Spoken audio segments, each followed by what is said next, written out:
ṣe bá mi ṣe ìpàdé àdúrà lédè Yorùbá pọ́nbélé. Abániṣe. Owó fún láti ṣe láti ní ìpàdé ìrọ̀lọ́rùn kó máa fàyè rẹ̀ gbá. Àdúrà ńlá ni mo ṣe ṣàmì ńlá. Agbára Ọlọ́run ràn yín nípàdé yìí pẹ̀lú iṣẹ́ àmì àti ìyanu lọ́kànjọ̀kan. Gbogbo ènìyàn tó ń wá síbẹ̀ ló ń jẹ́rìí sí agbára Ọlọ́run nítorí ogun tó ń ja ọmọ Oòduà kò bóyìnbó. Ohun gbogbo tó o nílò owó fún láti ṣe láti ní ìpàdé ìrọ̀lọ́rùn kó máa fàyè rẹ̀ gbá. Bá mi ṣe o. Àdúrà ńlá ni mo ṣe ṣàmì Yàrá ńlá. bá mi ṣe o. Olú ọ̀run bá mi ṣe o. Akiriṣore bá mi ṣe o. Àkọ́dá ayé bá mi ṣe. Aṣẹ̀dá ọ̀run bá mi ṣe o. Jọ̀wọ́ bá mi ṣe o. Bá mi ṣe Olúwa, ẹni ó bá ṣe ló ráyè gbé. Ó bẹ̀bẹ̀. Ẹ̀yin èèyàn mi ní Olúwa, mo kí yín káàbọ̀ sí orí ètò bá mi ṣe ètò ní. Àdúpẹ́ lọ́wọ́ Ọlọ́run fún àwọn ẹ̀rí lọ́kan òjọ̀kan àti oríṣiríṣi iṣẹ́ àmì àti iṣẹ́ ìyanu tó ti ń jáde láti inú ìpàdé tàtẹ̀yìnwá. Ó gbọ́ Ọlọ́run gbọ́ pé nínú ìpàdé tòní lórúkọ Jésù ìwọ náà ó rí tiẹ̀ ṣe. Ìwọ lẹ̀rí sí kan lórúkọ Jésù Kristi. Gbà tí àkókò bá tó fẹ́ ká túraká ká gbàdúrà torí pé Yorùbá ní ijó tó bá káni lára àdínkùkù bí òní. Mo sì gbọ́ Ọlọ́run gbọ́ pé nínú àdúrà tòní nínú ìpàdé tòní ó rí tiẹ̀ ṣe nítorí pé lórúkọ Jésù ìwọ lẹ̀rí kan. Bó bá nílò ìgbaniníyànjú tó bá nílò àdúrà lẹ́yìn iṣẹ́ ìránṣẹ́ tòní nọ́mbà tó lè pè ó wà ní ojú móhùnmáwòrán. Ẹ tẹ̀ wá láago. Àwọn afàdúrà jagun wọ́n ń retí ìpè wa. Àwọn afàdúrà jagun wọ́n ń retí ẹ̀rí wa. Yóò dára fún wa lórúkọ Jésù Kristi. Bàbá sì nílò ojúlówó iṣẹ́ ìránṣẹ́ tòní a lè pe aago tó wà lójú móhùnmáwòrán yìí. Wọ́n sọ fún wa bá ó ṣe rí ìgbà. Ẹ fetí sílẹ̀ kẹ́ máa bá a ká lọ. Ẹ̀yin lẹ̀rí kan lórúkọ Jésù. Torí náà Ísáàkì gba ìbùkún tó múni ṣe rere jọmọ onílẹ̀ lọ. Irú ìbùkún yìí kó balẹ̀ ọ lórí. Àmín Jésù. Jẹ́ ká lọ wo ìbùkún Jákọ́bù. Hallelujah. Hallelujah. Jákọ́bù náà rí àtìlẹ́yìn Ọlọ́run ní ilẹ̀ àjèjì. Òun náà ṣàṣeyọrí ní ilẹ̀ àjèjì. Gbọ́ mi, Bíbélì sọ ní ìwé Genesis orí 22 ẹsẹ̀ 9 sí 10. Genesis 32 verses 9 and 10. Jákọ́bù ń sọ fún Lábánì pé Lábánì mo mọ èrò inú rẹ̀. O fẹ́ fún mi ní oyè BLLB. Bó ṣe lọ ló bọ̀. Ṣùgbọ́n Olúwa tì mí lẹ́yìn. Gbọ́ mi, fún 20 ọdún ni Jákọ́bù fi sin Lábánì. Ṣe ló ṣà ń pààrọ̀ owó rẹ̀. Oúnjẹ tí wọ̀fà sì ń jẹ lóko olówó torí kó má kú ni. Hallelujah. Gbogbo job mo fẹ́ fàṣẹ. Iṣẹ́ kọ́ ló wá fà nílùú yìí. Olúwa ó sọ ọ́ di ẹni tó ń dá òwò sílẹ̀. Olúwa ó sọ ọ́ di ẹni tó ń gbani ṣiṣẹ́. Ṣàmì dáadáa. Àmín Jésù. Oorun ọjọ́ kan péré ni Jákọ́bù sùn. Olúwa fún ní àṣírí ọrọ̀. Oorun ọjọ́ kan. Gbọ́ mi, oorun tó ń sùn tí eégún ń lé ọ kiri tó rò ń lé ọ kiri láti òní lọ oorun náà dópin. Àmín Jésù. Àṣírí ọrọ̀ tabua, àṣírí àlùyọ ní ilẹ̀ yìí láti òru yìí lọ lójú oorun Olúwa kó fàṣírí rẹ̀ hàn. Àmín Jésù. Ṣàmì dáadáa. Àmín Jésù. Ìwé Sáàmù orí 15 ẹsẹ̀ 14 Psalm 25 verse 14. Ó ní àṣírí Olúwa ń bẹ pẹ̀lú àwọn tó bẹ̀rù rẹ̀. Yóò sì fi májẹ̀mú rẹ̀ hàn wọ́n. Àṣírí àlùyọ ní ìlú yìí lórúkọ Jésù Olúwa ó fi bá ọ ṣe. Àmín Jésù. Jẹ́ ń sọ ohun kan fún ọ torí ẹ̀ la ṣe fẹ́ gba àwọn àdúrà yìí láàárọ̀ yìí. You are not a second class citizen. Hallelujah. Hallelujah. Mo ní hallelujah. Hallelujah. Ọmọ orílẹ̀-èdè ọ̀run ni ọ́. Ọlọ́run ló sì ní gbogbo ilẹ̀ tó wà. Kí ni ìbùkún tá a tún rí lára Jákọ́bù tá a fẹ́ fi gbàdúrà láàárọ̀ yìí? Ìyípadà orúkọ sí rere. Ayé orúkọ Jákọ́bù padà sí rere. Genesis 32 verses 27 to 28. Áńgẹ́lì ń béèrè lọ́wọ́ Jákọ́bù pé kí lorúkọ rẹ̀? Ó ní Jákọ́bù. Ó láwọn ní pè ọ́ ní Jákọ́bù mọ́. A ó máa pè ọ́ ní Ísírẹ́lì. Ó mọ̀ tó mọ Jákọ́bù. Ajínilẹ́sẹ̀. Jákọ́bù alọ́tọ̀wọ́ ẹni gbà. Jákọ́bù ìsáǹsá. Jákọ́bù òpùrọ́. Orúkọ wo la sọ ọ́?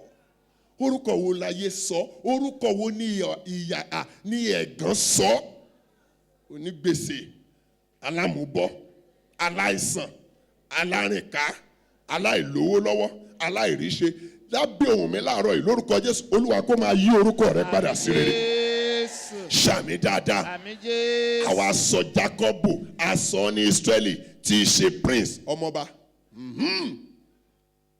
orúkọ rẹ̀ lórílẹ̀‐èdè wọn ń jẹ́ dòní hallelujah Hallelujah. ní ìkọ́ríta kan la yí orúkọ rẹ̀ padà láti inú ìpàdé yìí lọ Olúwa kó yí orúkọ rẹ̀ padà sí rere ṣàmì dáadáa Àmín Jésù. oníkó ṣàmì gbé ẹni tó gbàgbọ́ Àmín Jésù. bíbélì sọ ní ìwé àìsáyà 62 àìsáyà orí kejìléní ọgọ́ta ẹsẹ̀ ìkejì sí ìkẹrin ó ní ẹnu Olúwa ni ó sọ ọ́ ní orúkọ titun a ó sì fi orúkọ tuntun pè ọ́ praise the Lord Hallelujah. ó ní àti àwọn kèfèrí yóò rí òdodo rẹ̀ àti gbogbo ọba yóò rí ògo rẹ̀ a ó sì fi orúkọ tuntun pè ọ́ èyí tí ẹnu Olúwa yóò dárúkọ Àmín Jésù. ìwọ sì jẹ́ adé ògo pẹ̀lú ní ọwọ́ Olúwa Jésù. àti adé oyè ọba ní ọwọ́ ọ̀tún rẹ̀ Àmín Jésù. orí àkì yóò sì gbé ọ ní ìkọ̀sílẹ̀ mọ́ Àmín Jésù. ṣàmì ṣàmì Àmín bẹ́ẹ̀ ni àkì yóò gbé ilẹ̀ rẹ ní ahoro mọ́ Àmín Jésù. ṣùgbọ́n a ó pè ọ ní Ẹfṣíbà Àmín Jésù. àti ilẹ̀ rẹ ní Bíólà Àmín Jésù. túnú inú Olúwa dùn sí ọ Àmín Jésù. a ó sì gbé ilẹ̀ rẹ ní ìyàwó Àmín Jésù. nínú ìpàdé yìí láàárọ̀ Olúwa kó yí orúkọ rẹ padà sí rere Jésù. ìbùkún karùn-ún ní ìbùkún Jósẹ́fù a fẹ́ béèrè ìbùkún tí Jósẹ́fù rí gbà láàárọ̀ yìí hallelujah Hallelujah. bíbélì wípé gbogbo ibi tí Jósẹ́fù dé ni Olúwa ń wà pẹ̀lú rẹ̀ Genesis 39 verse 2 bíbélì wípé Olúwa sì wà pẹ̀lú Jákọ́bù pẹ̀lú Jósẹ́fù ó sì ṣe é ní alásìkí èdè Yorùbá kí ló pé ó ṣe é ní alásìkí nínú ilé Olúwa rẹ̀ alásìkí Jósẹ́fù yàtọ̀ sí Jónà ló mú káwọn tó jọ rìnrìn àjò papọ̀ kó pàdánù gbogbo owó wọn lónìí láti ìṣẹ́jú ìlọ Olúwa kó sọ̀wọ́ náà di Jósẹ́fù kó sọ ọ́ di alásìkí èèyàn ṣàmì dáadáa ó wà nínú kòtò Olúwa wà pẹ̀lú rẹ̀ ó wà nílé Pọ́tífárì Olúwa wà pẹ̀lú rẹ̀ ó wà nínú ẹgbà ẹ̀wọ̀n Olúwa wà pẹ̀lú rẹ̀ hallelujah abájọ tó ṣe jẹ́ alásìkí látòní lọ gbogbo ègún má ṣe rere èyí tó bọ̀ wọnú gbọ̀ngàn yìí lónìí lórúkọ Jésù ẹ̀jẹ̀ Jésù kó bàjẹ́ Àmín Jésù. ṣàmì dáadáa Àmín Jésù. ìbùkún tá a tún fẹ́ béèrè tí Jacob àti Joseph rí gbà òun ni àṣeyọrí nínú gbogbo ìdáwọ́lé kí ni mo pè é Àṣeyọrí. nínú gbogbo ìdáwọ́lé bíbélì sọ ní ẹsẹ̀ ìkẹta Genesis 39 ìpè ohun gbogbo olówó rẹ̀ rí i pé Olúwa wà pẹ̀lú rẹ̀ àti pé ohun gbogbo tó ń ṣe ó ń yọrí sí rere ohun gbogbo wọ́n tún fi sínú túbú verse 23 a tún rí i pé ohun tó dáwọ́lé nínú túbú tún ṣe rere hallelujah irúbùkún yìí wà lára Ísákì náà ọ̀tá ń lé kiri ṣùgbọ́n gbogbo ibi tó dé ló ń ṣe rere hallelujah wọ́n ti lé ọ kúrò lábúlé yín wọ́n lé ọ sẹ́kọ̀ọ́ nǹkan ò kóra jọ ó dé Port Harcourt ò tà tún dé London nǹkan ò fẹ́ dán no sọ pé no ní ilẹ̀ yóò ṣe rere Àmín Jésù. láti ìṣẹ́jú lọ àṣẹ ìṣerere àṣẹ àṣeyọrí nínú gbogbo ìdáwọ́lé ó yá kó máa bàlẹ́ ọ lórí Àmín Jésù. hallelujah Hallelujah. ìbùkún tí Joseph tún rí gbà ní pé ó rí àánú àti ojú rere Olúwa gbà àánú combine honor bẹ́ẹ̀ni ẹni tí àánú àti ojú rere Olúwa bá ń ṣiṣẹ́ fún wow irú wọn bẹ́ẹ̀ kì í ráhùn ìyanu Genesis 39 verse 23 Olúwa sì ṣe àánú fún ó sì fún un ní ojú rere lọ́dọ̀ gbogbo ènìyàn kì í ṣe lọ́dọ̀ onítúbú nìkan Olúwa ṣàánú fún láti òní lọ Ọlọ́run ọ̀run kó máa ṣàánú fún ọ Àmín Jésù. gbogbo ibi tí wọn náà bá dé lórúkọ Jésù Kristi kó máa rí ojú rere gbà Jésù. ìbùkún Joseph ta tún fẹ́ bèrè láàárọ̀ yìí òun ni bíborí ogun onílara àti ogun onírèkèṣí bíborí ogun onílara àti ogun kí ni mo pè é Onírèkèṣí. àti ogun onírèkèṣí bíbélì sọ nípa Joseph pé àwọn arákùnrin rẹ̀ wọ́n ṣe ìlara rẹ̀ Genesis 38 verses 18 to 20 Genesis 38 verses 18 to 20 bí sọ pé wọ́n ṣe rí i tó ń bọ̀ lókèrè wọ́n di rìkíṣí sí i. Wọ́n ní alálàáni ló ń bọ̀ yìí. Ẹ jẹ́ apá ká wọ sínú ọ̀kan lára àwọn kòtò wọ̀nyí. A ó máa wò ó bọ̀ bí àlá rẹ̀ yóò ṣe rí. Ogun tọ́pọ̀lọpọ̀ wa ń jà lónìí, ogun àrà tá a fẹ́ dání tọ́ta ò fẹ́, ṣùgbọ́n ọ̀tá fẹ́, ọ̀tá kọ̀, àrà tó wáyé wá dá lórúkọ Jésù ó dá. Àmín Jésù. Ṣàmì dáadáa. Àmín Jésù. Mo sọ fún wa pé oríṣi ọ̀tá méjì ló wà. Àwọn kan ní a ó máa wò bọ̀. We shall what? We shall see. And they will. See. Àwọn arákùnrin Jákọ́bù Jósẹ́fù wọn ò fi ra wọn gégùn o. Wọ́n la ó máa wò ó bọ̀ bí àlá rẹ̀ yóò ṣe rí. Lọ́jọ́ tó sọ fún ọ, ó lé mi rèé. Èmi lẹ̀ ń dọ̀bálẹ̀ fún yìí. Ẹ sọ́njò ní ìpè a ó máa wò ó bọ̀. And you have seen. We shall see and you are And now. now seen. Àwọn ìpele ọ̀tá kejì ni pé àwọn tó bá sọ pé over their dead. Oh, dear. Àwọn yẹn ti fi ra wọn gégùn pé lójú ayé àwọn kọ́. Mo sì níròyìn ayọ̀ fẹ́ nìkan. Àkókò ìṣerere rẹ̀ tó báyìí.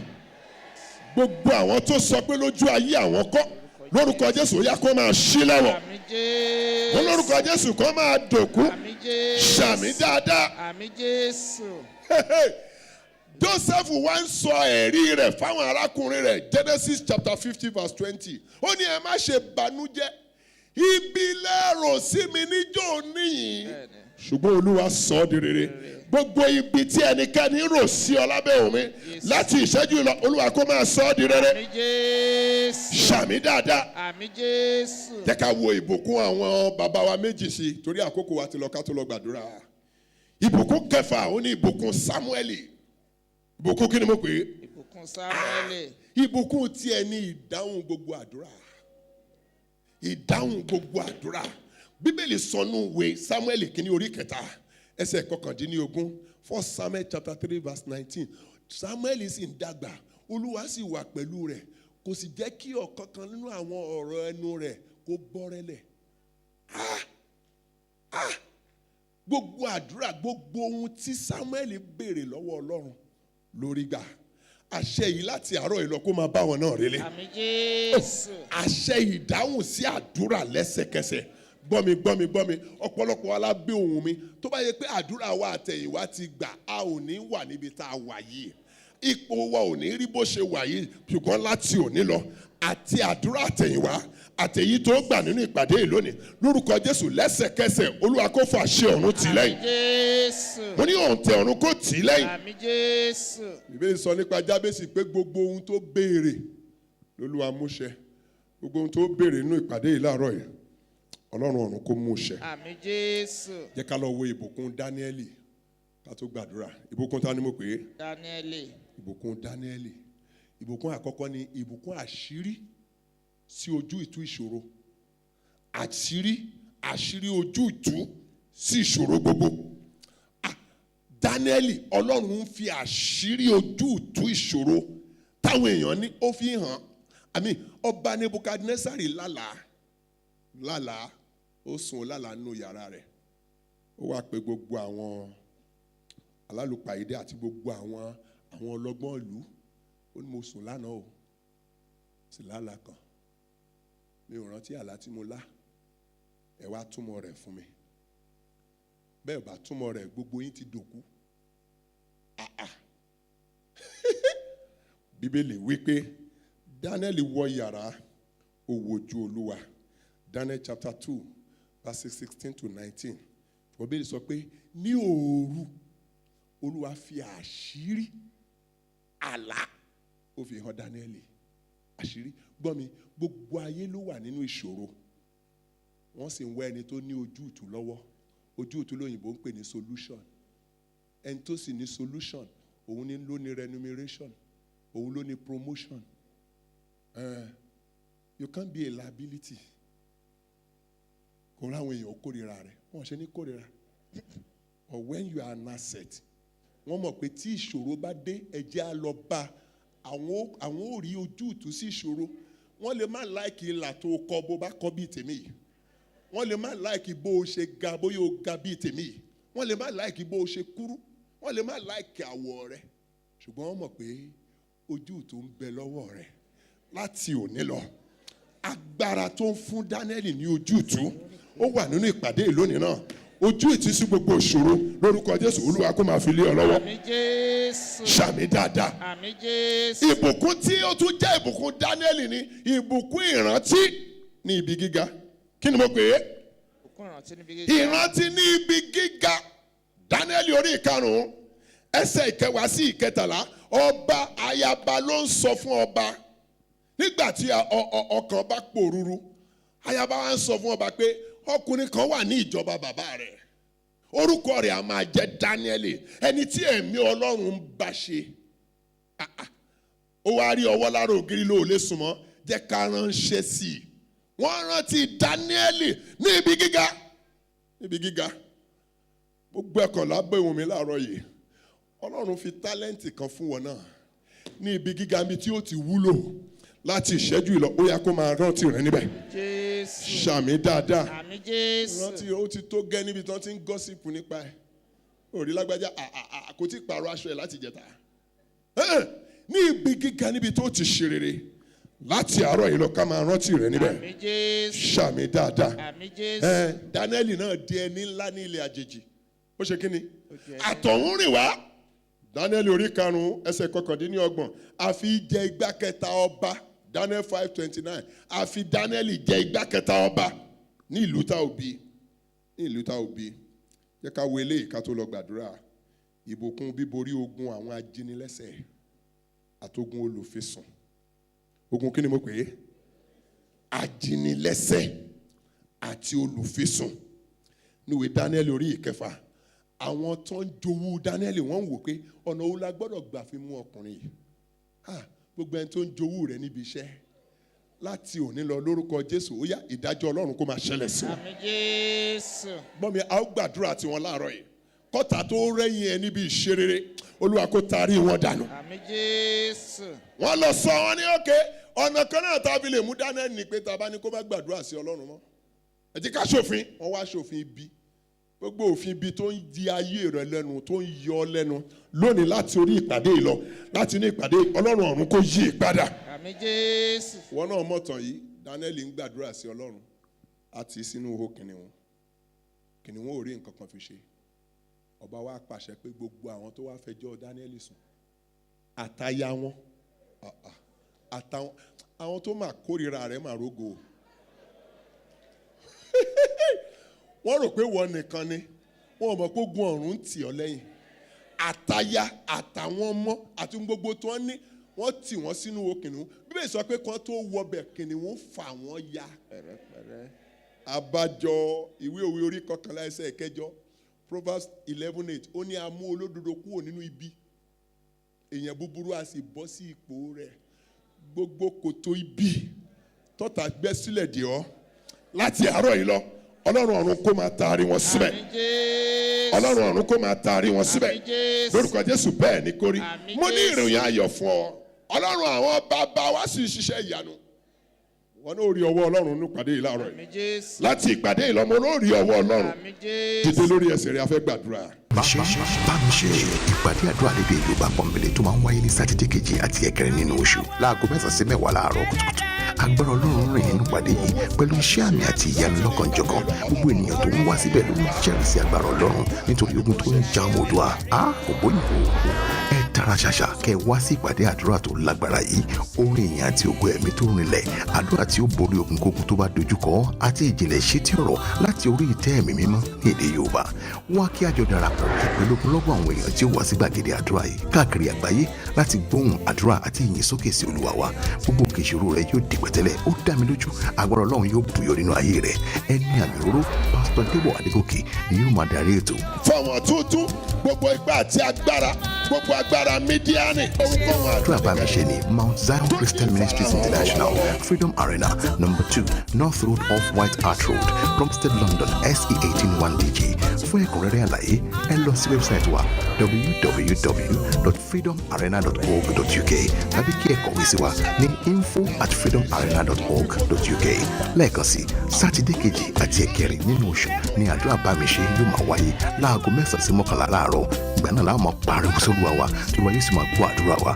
Bá mi ṣe wá kí o sì rí ìyè. Jésù lolúwa. Jacob jẹ́rìí onígbà tó ń kúrò nílé bàbá òun ó ní ọ̀pá ẹyọ kan lòun mú kúrò nígbà tó wá ń padà wọ̀ ó ní ṣùgbọ́n nísinsìnyí mo ti ní ẹgbẹ́ ogun ẹgbẹ́ ńlá méjì ó kẹ́rù kó padà lọ́wọ́ òfo fẹ́ kó gbàdúrà Olúwa gẹ́gẹ́ bó o ti ṣe fún Jacob tì mí lẹ́yìn nílé àjèjì tí mo wà yìí mú mi làlùyọ kí n má bàa padà sílé lófo orúkọ Jésù gbàdúrà Ọlọ́run alágbára gẹ́gẹ́ bó o ṣe ṣe fún Jacob tó mú làlùyọ ní ilé àjèjì tí èmi náà lẹ́yìn tí aya mi tàwọn ọmọ mi lẹ́yìn ní ilé àjèjì táwa yìí tì wá lẹ́yìn jẹ́ ká làlùyọ ní ilé àjèjì yìí a ò gbọ́dọ̀ padà sílé lófo ká má bàa padà sílé lọ́wọ́ òfo Olúwa tì wá lẹ́yìn o tì wá lẹ́yìn o jẹ́ alàlùyọ ní ilé àjèjì táwa yìí o.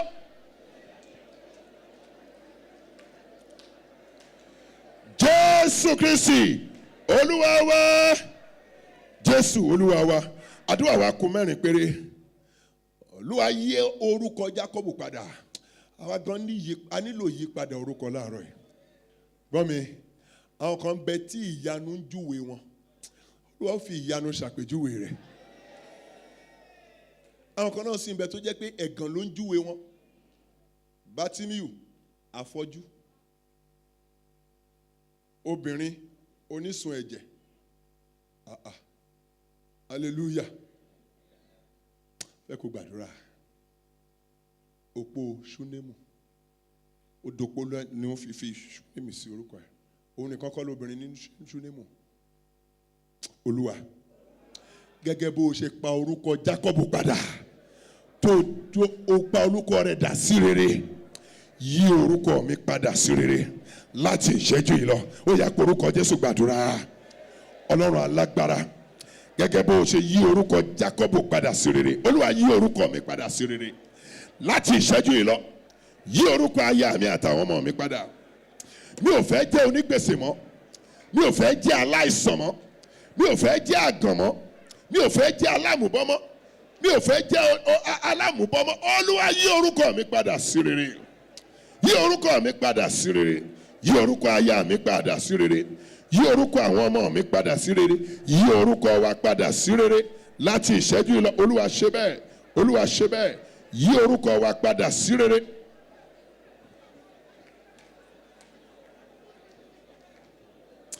Jésù Kristi Olúwa wa, Jésù Olúwa wa. Genesis 39 verse 2 Bíbélì sọ nípa Jósẹ́fù. Olúwa sì wà pẹ̀lú Jósẹ́fù, ó sì ṣe ní alásìkí nínú ilé olúwa rẹ̀. Alásìkí, fẹ́ kó gbàdúrà. Olúwa ṣe mí ní alásìkí èèyàn gẹ́gẹ́ bíi ti Jósẹ́fù. Wà pẹ̀lú mi, ràn mí lọ́wọ́ níbi gbogbo tí mo bá dé látòní lọ. Ó yá orúkọ Jésù gbàdúrà. Ọlọ́run alágbára ṣe èmi àtaya mi àtàwọn ọmọ mi, ṣe wá ní alásìkí ènìyàn. Ṣe èmi àtaya àtàwọn ọmọ mi, ṣe wá ní alásìkí ènìyàn. Ràn wá lọ́wọ́ níbi gbogbo tá a bá dé látòní lọ. Wà pẹ̀lú wa, wà pẹ̀lú wa, ràn wá lọ́wọ́, ṣe wá ní alásìkí ènìyàn. Ṣe èmi àtaya mi àtàwọn ọmọ mi, ṣe wá ní alásìkí ènìyàn. Ràn wá lọ́wọ́.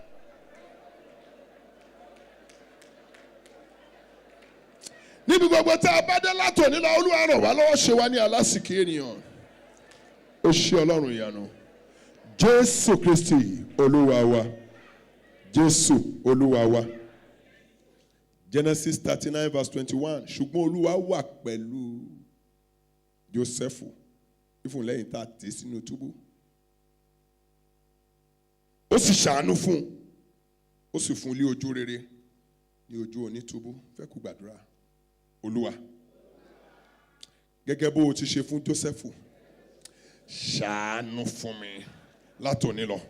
Fún mi ní ojú rere lọ́dọ̀ ẹni gbogbo tí mo bá dé láti òní lọ. Ó yá pé orúkọ Jésù gbàdúrà. Ọlọ́run alágbára gẹ́gẹ́ bó o ti ṣe fún Jósẹ́fù, ṣàánú fún mi látòní lọ. ṣàánú fún aya mi, ṣàánú fún àwọn ọmọ mi. Nínú ẹbí wa ṣàánú fún wa ní ojú rere lọ́dọ̀ gbogbo ènìyàn tá a bá dé láti òní lọ.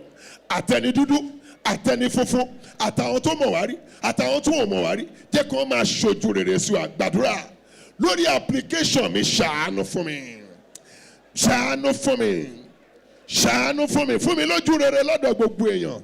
Ní home office, nílé ńlá, ṣàánú fún mi. Bí tọ́rọ̀ mi wà, Olúwa ṣàánú fún mi. Jésù Kristi Olúwa wa, Jésù Olúwa wa. Joseph nìkan kọ́lọ́run mú kó borí ogun onílara. Isaki pẹ̀lú ó borí ogun adínilọ́wọ́. Daniel borí ogun kílà pé àwọn olùfisùn.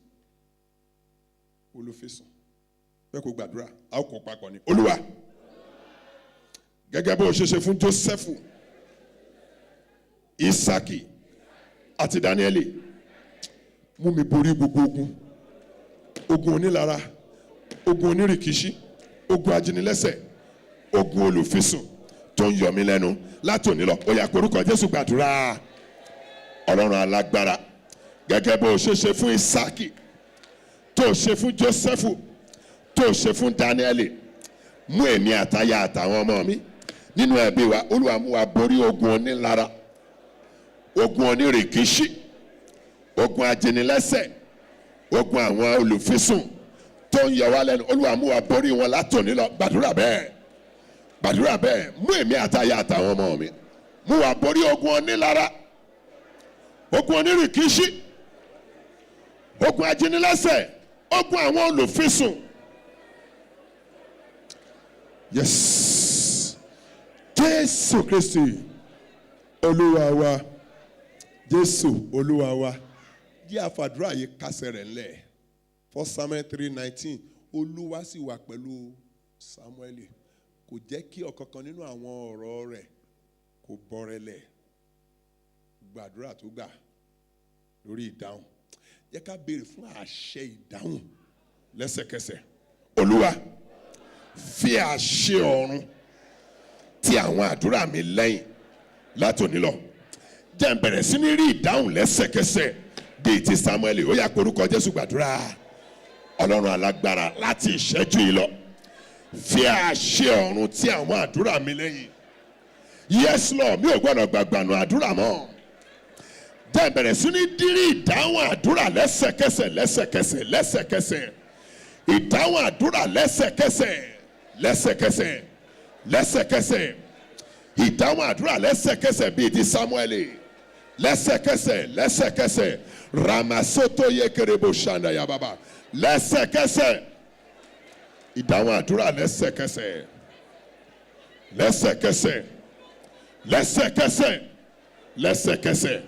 Gbàdúrà bẹ́ẹ̀ lẹ́sẹ̀kẹsẹ̀. Ó ṣé Ọlọ́run ìyanu. Jésù Kristi Olúwa wa, Jésù Olúwa wa. Mo kí ọ kú oríire. Pàtẹ́wọ́ ńlá fún Jésù. Ògo ni fún orúkọ Olúwa. Ògo ni fún orúkọ Olúwa. Mo tún sọ lẹ́ẹ̀kan sí, ògo ni fún orúkọ Olúwa. Adúpẹ́ fún ọ̀nà tí Ọlọ́run bá wa tó gbà rìn láàrin wa nínú ìpàdé tòní. Mo gbàgbọ́ pé o ti fi ìtara gbàdúrà lórúkọ Jésù Kristi. Ẹ̀rí rẹ yóò fìdí múlẹ̀. Bẹ́ẹ̀rí bá ti dé, ẹ tẹ̀ wá láago. Máa pílẹ̀ nìkan máa gbàdúrà lórí móhùnmáwòrán yìí ní gbogbo ọjọ́ sátidé kejì àti sátidé kẹrin ní ìpàdé yìí ń wáyé nínú ìjọ wa Mount Christian Ministries International Freedom Arena London ní Plumstead nílùú London níyìn. Ẹ darapọ̀ mọ́ wa láàrin aago 9 sí aago 11 ní gbogbo ọjọ́ tí ìpàdé yìí ń wáyé. Bó bá jẹ́ aládùn rẹ̀ lórí móhùnmáwòrán mélòó ní tá a bá darapọ̀ mọ́ wa, yóò dára fún wa lórúkọ Jésù Kristi. Jésù ń retí rẹ̀ níwòye ọjọ́ mẹ́jọ, a ó tún darapọ̀ mọ́ wa. Ògo ni fún orúkọ Olúwa. God bless you. Mo gbàgbọ́ pé ẹ gbádùn ètò tòní. Fún àdúrà àti gba gbogbo iṣẹ́ ìránṣẹ́ tòní, ẹ kàn sí wa lórí aago 0208-317-0829 0208-317-0829. Ẹ sì lè darapọ̀ pẹ̀lú wa nínú ìpàdé ìbánisẹ́ àkànṣe àdúrà tí a máa ń ṣe ní sátidé kejì àti ẹ̀kẹrin nínú oṣù ní ilé ìjọsìn wa ní Mount Zion Christian Ministries International Freedom Arena. Ẹ pàdé wa lọ́sẹ̀ tó ń bọ̀ ní orí ètò bá mi ṣe. Ẹ pàdé wa, a ó máa retí yín. Jésù lolúwa. bá mi ṣe o.